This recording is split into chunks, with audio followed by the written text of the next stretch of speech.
जो भी विभाग देखो आप, वो कहीं ना कहीं उसमें कोई ना कोई एक हाकम है, जिससे नेताओं को भी सुविधा होती है, अधिकारियों को भी सुविधा होती है। तो ये हाकम ये पेपर लीक वाले मामले में ही नहीं हैं, बहुत सारे विभाग हैं। मुझे तो एक ही उम्मीद नज़र आती है नौजवान पे, कि नौजवान बच्चे जिनके हक हकूक़ मारे जा रहे हैं, जिन्हें उनका हक नहीं मिल रहा है इस राज्य में, उन्हीं को आगे आना पड़ेगा।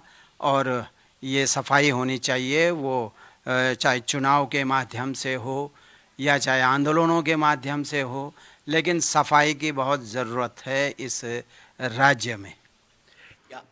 इन सब घटनाक्रमों से आज पूरे प्रदेश में एक तरह का आक्रोश है, और उस आक्रोश में जो सबसे बड़ी बात सामने आती है कि नरेंद्र सिंह नेगी जी ने एक दौर में जो गाना गाया था आज से 25 साल पहले कि साहब आप कितनी भी ताकत लगा लो, आखिरी दम तक पहले मैं अपने ही लोगों की नौकरी लगाऊंगा, वो बड़ा प्रासंगिक दिखाई देता है। उन सभी मुद्दों पर आज मैं बात करने के लिए आया हूं नरेंद्र सिंह नेगी जी से। नेगी जी, आपका बहुत अभिनंदन।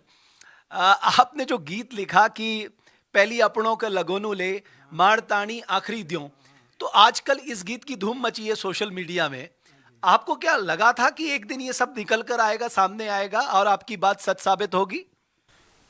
नहीं, ये तो बहुत पुराना गीत है, और ये तो चल रहा था उत्तर प्रदेश के ज़माने से, और हमको भी सारी खबरें तो रहती हैं अंदर बाहर की कि क्या किस नेता का चाल चरित्र, सब ये सबकी नज़र में, हमारे ही नहीं पूरी जनता की नज़र में रहता था, लेकिन लोग बोलते नहीं थे। और उससे नेताओं के हौसले भी बढ़ते चले गए, और उसी पर ये व्यंग था कि नेता बने की दिखोलो रे मार ताने आखिर दां। तो ये गीत नेताओं, जो नए नेता हैं, पुराने नेता हैं, ये उनकी मानसिकता पे था कि उसमें एक पंक्ति है कि लोग पूछते हैं नेताजी से कि भाई भ्रष्टाचार के बारे में क्या विचार हैं आपके जी। तो वो कहता है भाई ये बात मैं पार्टी पूछ के बताऊंगा, पार्टी तय करेगी कि क्या भ्रष्टाचार है और क्या नहीं है, तब मैं जवाब दूंगा। क्योंकि आपके अपना तो है नहीं ऊपर, तो जो पार्टी कहेगी वही, अगर पार्टी कहेगी कि नहीं पार्टी के लिए धन इकट्ठा करना भ्रष्टाचार नहीं है, तो मैं कहूँगा भाई भ्रष्टाचार तो नहीं है ये काम, या शराब के मामले में या दूसरे मामलों में पैसा लेना खाना ये भ्रष्टाचार नहीं है, तो मैं कहूँगा कि भाई ये भ्रष्टाचार नहीं है। तो इस किस्म से उनकी अपनी सोच अगर होती अच्छी और बेहतरीन सोच होती है, उत्तराखंड के विकास और उत्तराखंड के हित में कोई सोच होती, तो आज हमें नज़र भी आता। लेकिन सब सोच जो है वो लोगों की जितनी भी उम्मीदें थी, जितनी आशाएं थी, वो सारी मिट्टी में मिल गई, पानी में चली गई। ऐसा एहसास हो रहा है इन घटनाओं से, जिस किस्म से भ्रष्टाचार का बोलबाला उत्तराखंड में हो रहा है और फिर पकड़ में आ रहा है और जनता के सामने खुल रहा है, तो ये दुर्भाग्य है इस राज्य का। आपने कहा कि जनता की चुप्पी ने हमारे राजनेताओं को मौका दे दिया, उनके हौसले बुलंद कर दिए। तो आपको लगता है कि अगर जनता बोलती और समय रहते ये आवाज़ उठाती, तो शायद आज जो युवाओं के साथ हो रहा है वो नहीं होता?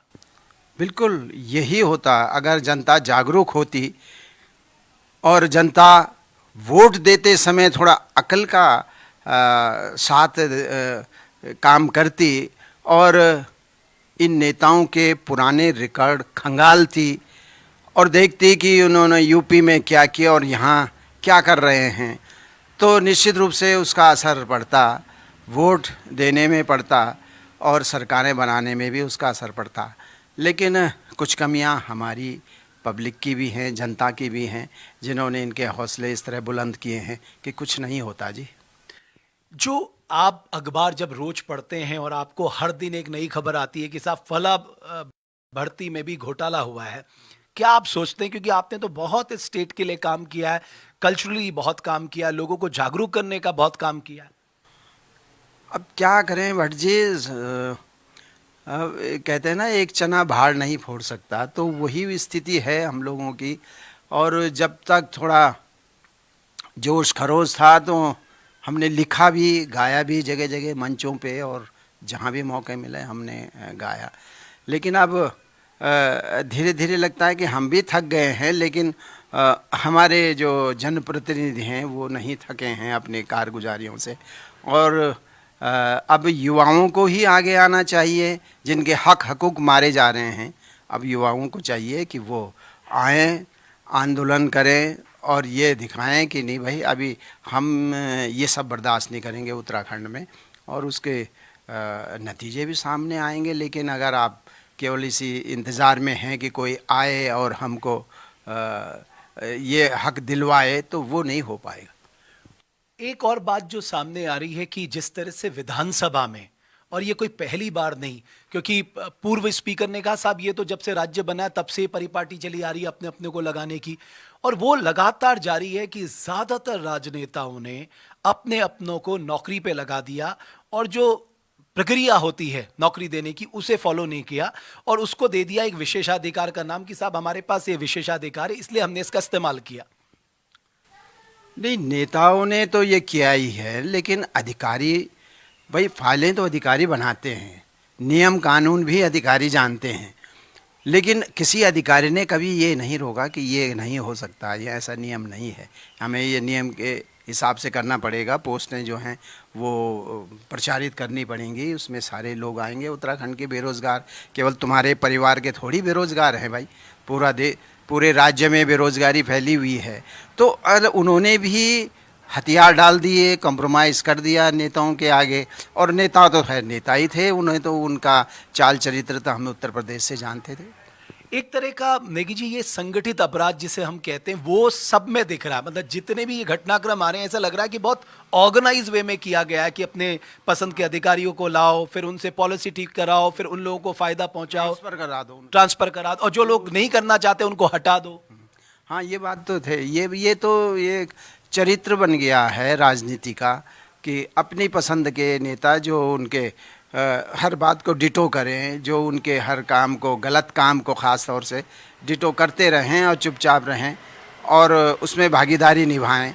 तो ये तो रहा है शुरू से, और उत्तराखंड बनने के बाद तो कुछ ज़्यादा ही हो गया। आपको लगता है कि इसमें ज़्यादातर राजनेता बोल भी नहीं रहे कि साहब आपके प्रदेश में इतना सब कुछ चल रहा है, और ज़्यादातर उन्होंने चुप्पी साध ली है। इस चुप्पी के लोग मायने नहीं समझ पा रहे हैं कि जो छोटी छोटी बातों में उपवास रख लिया करते थे, जो सड़क पे आ जाया करते थे, जो गांधी जी को याद कर लेते थे, जो शहीदों को याद कर लिया करते थे, वो भी उन्होंने भी चुप्पी साध ली है आजकल। हाँ, वो विपक्ष की जो जिम्मेदारी थी वो तो निभा नहीं रहे हैं। पहले तो विपक्ष रहा नहीं, और जो कुछ बचे हुए हैं वो भी अपनी जिम्मेदारी निभा नहीं रहे हैं। और जिस तरह से अगर कहीं वो नज़र भी आते हैं तो केवल अपनी पार्टी का हित देखते हैं, जनता का हित नहीं देखते हैं, उस पर वो आंदोलन कर लेते हैं। लेकिन जो विपक्ष की जिम्मेदारी थी, और विपक्ष की जिम्मेदारी ये भी थी कि वो जनता को अपने साथ जोड़े, उनकी सहभागिता से आंदोलन को आगे बढ़ाए, और जहाँ जहाँ ये घोटाले, ये गलत काम हो रहे हैं, इन गलत कामों का पर्दाफाश करे और इन कामों को, इन गलत चीज़ों को कोर्ट तक ले जाए। लेकिन वो भी नहीं हो रहा है। अब मैं दो जो पूर्व स्पीकर हैं उन्होंने जिस तरह से बयान दिए, जो पूर्व स्पीकर गोविंद सिंह कुंजवाल हैं, बोले हाँ मैंने अपने बच्चों को लगाया, वो बेरोजगार थे और योग्य थे। फिर जो पूर्व स्पीकर प्रेमचंद अग्रवाल है उन्होंने कहा हाँ मैंने लोगों को लगाया है, पॉलिटिकल पार्टीज़ के लोगों को लगाया है, ये सब नियमों के साथ हुआ है, इसमें किसी को कुछ कहने की ज़रूरत नहीं, और ये हमेशा से होता आया है। आपको लगता है ये हमेशा से होता आया है, अब ये कहीं ना कहीं स्टॉप होना चाहिए, इसमें कहीं ना कहीं रोक लगनी चाहिए? नहीं, हमेशा से होता, हमेशा से तो भ्रष्टाचार भी होता है ना। तो अगर आप उसको सही मानते हैं कि जो पहले हुआ है वो भी आगे चलेगा, है ना, तो ये तो मुझे नहीं लगता है कि ये स्वस्थ राजनीति है और ये स्वस्थ परंपराएं हैं कि पहले जी ऐसा होता रहता था, इसलिए इस समय हमने भी वही किया जो पिछले वालों ने किया। तो फिर सरकारें क्यों बदलती हैं? अगर पहली सरकार जैसा काम आपने इस समय भी करना है तो फिर आपकी ज़रूरत क्या है? फिर पहली वाली ठीक है अगर यही चलना है तो। लेकिन अब समस्याएं ये हैं ना कि मैं फिर घूम फिर के वहीं आऊँगा कि नेता भी हम उन्हीं लोगों को बनाते हैं उन्हीं भ्रष्ट लोगों को दोबारा से सत्ता सौंपते हैं और छोटे छोटे लालच को पकड़ते हुए, लेकिन पूरे राज्य का को दृष्टि में नहीं रखते हैं कि पूरे राज्य का हित करने वाले कौन कौन लोग हैं। कुछ जो अच्छे लोग हैं वो पार्टियों में बंटे हुए हैं, उन्हें जो जिन्हें हम लोग थोड़ा सही मानते हैं कि ये आदमी आगे जाके इस राज्य की दुख परेशानियों को विधानसभाओं में उठाएगा। अब वो पार्टियों में बंटे हुए हैं, जनता उस हिसाब से वोट देती है और वो लोग फिर घूम फिर के फिर वही लोग आ जाते हैं राजनीति में, और जिस ढंग से उनको चलना है वो तो वैसे ही चलेंगे। आपने सुना होगा कि एक हाकम सिंह नाम का व्यक्ति पकड़ा गया जिसने इस पूरे नकल माफिया गिरोह में जिसकी एक बहुत बड़ी भूमिका थी। लेकिन आपको लगता है कि हमें बाकी हाकम सिंहों पे भी हाथ डालने चाहिए जो बड़े हाकम सिंह हैं, और इन लोगों को भी हमें कानून के दायरे में लाकर जो उन्होंने गलत किया उसकी सजा दिलवानी चाहिए? भट्ट जी, हर विभाग में हाकम बैठा हुआ, जो भी विभाग देखो आप, वो कहीं ना कहीं उसमें कोई ना कोई एक हाकम है जिससे नेताओं को भी सुविधा होती है, अधिकारियों को भी सुविधा होती है। तो ये हाकम ये पेपर लीक वाले मामले में ही नहीं हैं, बहुत सारे विभाग हैं। एक मेरे मित्र हैं रावत जी, उन्होंने एक सौर ऊर्जा का एक प्लांट लगाया था अपने गांव के पास में। वो भी बता रहे थे कि मुझसे उरेडा के जो अधिकारी हैं उनको केंद्र की वो योजना है, और केंद्र ने वो लेटर भी दिखाया उन्होंने कि ये केंद्र ने जो है कहा है प्रदेश सरकार को, उत्तराखंड प्रदेश सरकार को, कि जब तक आप इनको ये सब्सिडी नहीं बांटेंगे हम आपको इस योजना में पैसा नहीं देंगे। उन्होंने वो पेपर दिखाए और उन्होंने कहा कि लेकिन उसके बावजूद भी एक अधिकारी को कह रहे थे कि वो 30 लाख रुपए मुझसे मांग रहा है।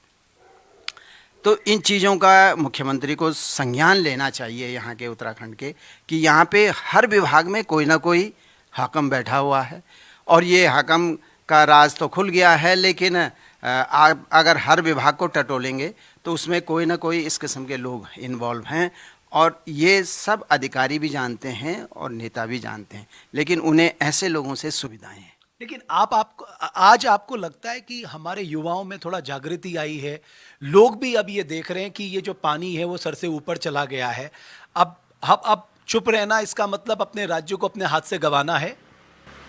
नहीं, मैं कह रहा हूँ कि इससे पहले कि युवा जागृत होके कोई आंदोलन करें, आंदोलित हों, मैं चाहता हूं कि हमारे नेता इसका संज्ञान लें और सफाई करें उत्तराखंड के विभागों की, जहां जहां बेईमानी और भ्रष्टाचार हैं और दलाल पनप रहे हैं, है ना, उन लोगों की सफाई की जानी चाहिए। और मैं मुख्यमंत्री से ये अपेक्षा करूंगा कि वो कम से कम इस किस्म के जो दलाल होते हैं हाकिम टाइप के, और इनका अगर आप पिछला रिकॉर्ड देखेंगे तो पता लग जाएगा कि किस हद तक भ्रष्टाचार हुआ है, कितनी संपत्ति उस आदमी ने अर्जित की है, और सारे नेता खामोश होके देखते रहे, सारे अधिकारी देखते रहे। तो इससे यही लगता है कि सबकी मिली भगत है। तो ये संज्ञान लेना चाहिए मुख्यमंत्री को, और जैसे मैंने अभी उरेडा का उदाहरण दिया, इस तरह के हर विभाग में जांच करें, और जो प्रकरण मैंने अभी बताया यहाँ पे वो हमारे मित्र रावत जी का, वो उस प्रकरण की भी जांच की जानी चाहिए। एक और बात जो सबके ज़हन में है वो ये है कि साहब, ये जो लोग पैसे देके नौकरी पा ले रहे हैं और वो सिस्टम का हिस्सा बन जा रहे हैं, वो तो सिस्टम को धीरे धीरे तबाह कर देंगे, और ये हम देख रहे हैं। तो क्या आपको लगता है ये वही उसी का नतीजा है कि जो लोग पैसे दे के आए हैं नेचुरली वो सबसे पहले पैसे कमाएंगे?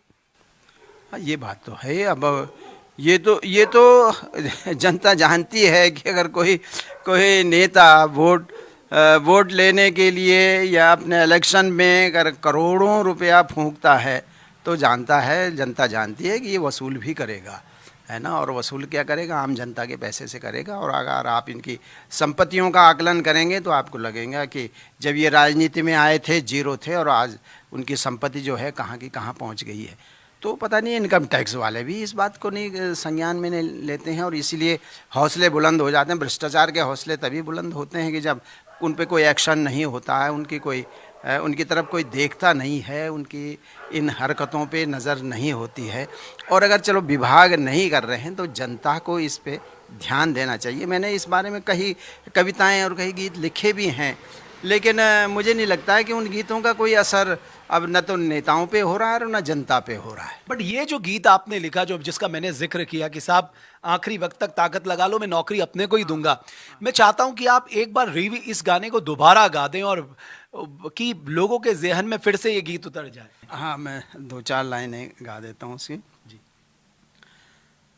भों कुछ हुए जया रे मारताणी आखिरी दो, भों कुछ हुए जया रे मारताणी आखिरी दो, नेता बाणी दिखोलू रे मारताणी आखिरी दो, तुम देख दी रया रे मारताणी आखिरी दो, पदन चारि हत्योलू रे पर मुख चुन्योलू रे मंत्री पद लो फ्योलू, मंत्री पद लो फ्योलू रे मारताणी आखिरी दो, फूल माला पैरुलू रे मारताणी आखिरी दो, लेखी पड़ी बेकार बैठ्यान हमारा नौनों को भी ख्याल रख्यान, लेखी पड़ी बेकार बैठ्यान हमारा नौनों को ख्याल रख्यान, ख्याल रख्यान ख्याल रख्यान, पहली अपड़ा लगोलू रे मारताणी आखिरी दो, पहली अपड़ा लगोलू रे मारताणी आखिरी दो, नेता बाणी की दिखोलू रे मारताणी आखिरी दो, तुम देख दी रया रे मारताणी आखिरी दो। क्या बात है। तो ये वो गीत देखिए कब गाया था, मैंने देखा 2000 के आसपास आपने ये गाया था, और आज ये गीत 25-30 साल, और आज ये बिल्कुल प्रासंगिक हो गया है। अब साख की बात आ रही है कि सबसे पहले बात आ रही है कि हमें अपने ये इंस्टीट्यूशन बचाने होंगे, चाहे वो सचिवालय है, चाहे विधानसभा है, ये बड़े महान इंस्टीट्यूशंस हैं हमारे, और इनको बहुत ही मजबूत करने की ज़रूरत है। आपको नहीं लगता कि अब बदलाव, जो आपने कहा सफाई, अब वो अभियान शुरू करना होगा?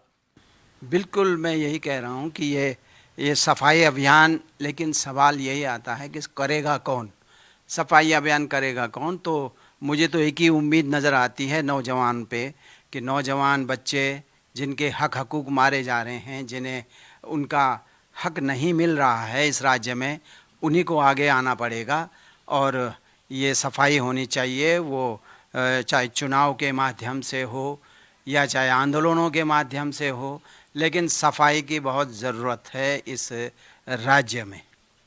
एक जो सबसे बड़ा मुद्दा इस समय आ रहा है कि योग्य लोग क्या करें, अब उनके समझ में कुछ नहीं आ रहा है।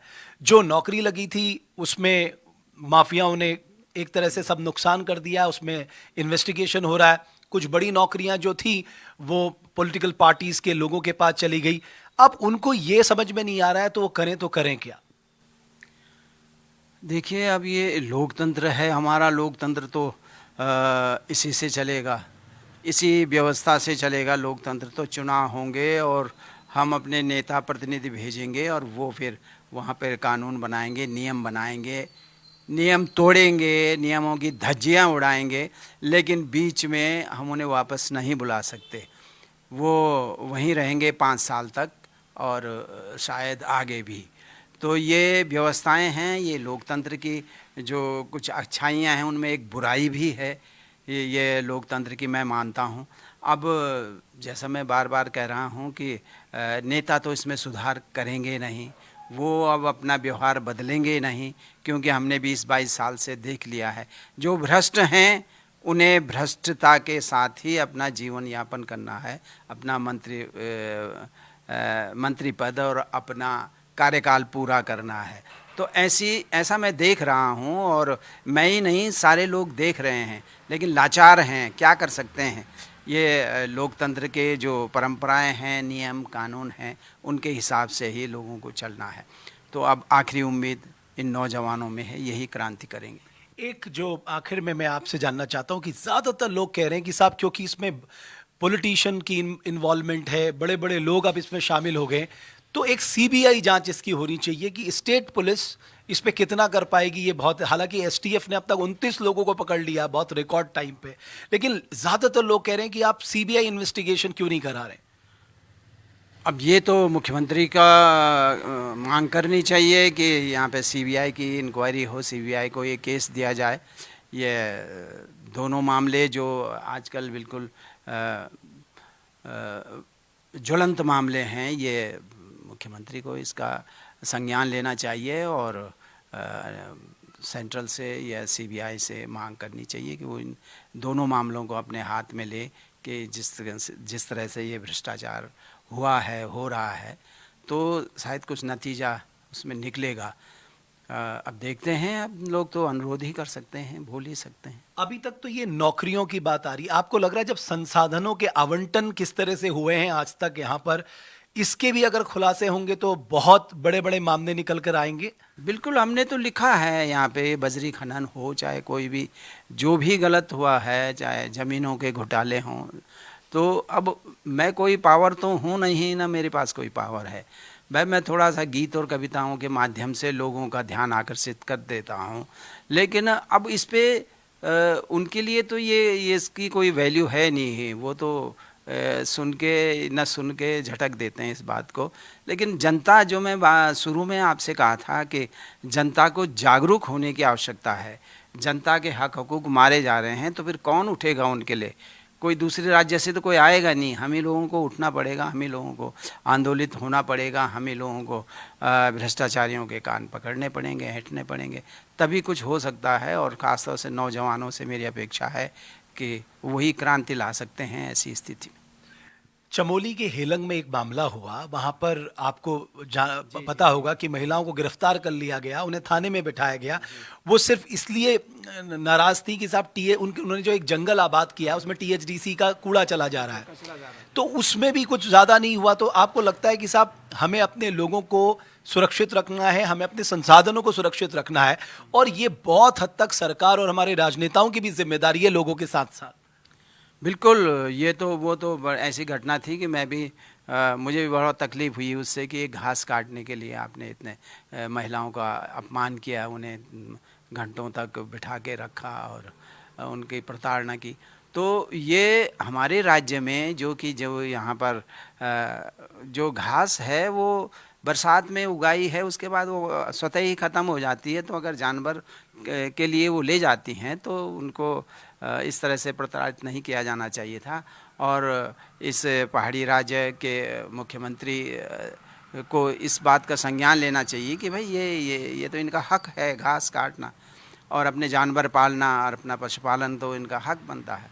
तो इस पर भी आप सही कह रहे हैं, कोई ऐसी कार्रवाई हुई नहीं कि जिससे कि लगे कि नहीं भाई यहाँ पे इस राज्य की व्यवस्था ऐसी ही होनी चाहिए जो कि किसानों को और ये जो पशुपालकों को इनके हक में जाए। नेगी जी, आप उत्तराखंड का एक बहुत बड़ा नाम है जिसने यहाँ के सांस्कृतिक विरासत को न सिर्फ संजोया बल्कि उसे देश दुनिया में प्रचारित भी किया। उत्तराखंड को एक तरह का एक अलग दृष्टिकोण से दुनिया के लोगों ने भी देखा।